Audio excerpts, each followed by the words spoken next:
Ako po si Jocelyn Trinidad na taga Barangay 4, Coron, Palawan, na humihingi po ng sorry kay Miss Rosemar at sa Team Malakas.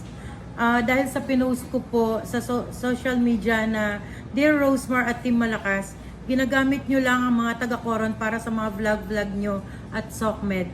Dismayado dahil naghintay sila ng 1 oras at gutom at lalong ginagamit nyo mga staff para mag-assist sa inyo, tapos wala kayong inabot kahit 5 duling. Kayo ba naman na magpalaro ng Bring Me Pustiso, hindi nyo nga hinawakan? Huwag nyo sabihing malaki pa na ubos nyo, kakapamigay kumpara sa kikitain nyo. Sana namigay na lang kayo sa daan, natuwa pa mga tao kaysa sa ginawa nyo. Pinaasa nyo na ginawa nyo pang mga bata. Mga matatanda, sana na lang inuna nyo. Hinahamon ko ng suntukan si Rendon na naghubad pangid talaga. Ekis kayo.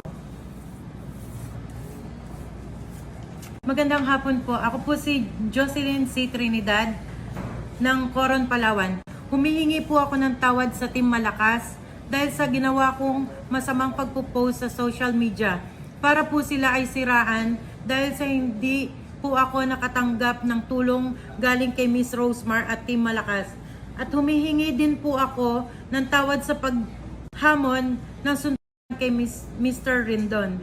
Sana po ako ay nakikiusap sa inyong lahat na sila po ay patuloy nyo pong suportahan sa kanilang pagtulong sa tao. At humihingi din po ako ng tawad sa mga taong nasagasaan ng aking maling pagpo-post po.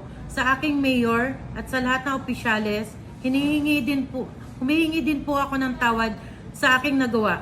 Para po kay Miss Rosemar at Team Malakas, patawad po. Mula sa aking puso. Sana mabuksan niyo pa po ang inyong mabuting kalooban.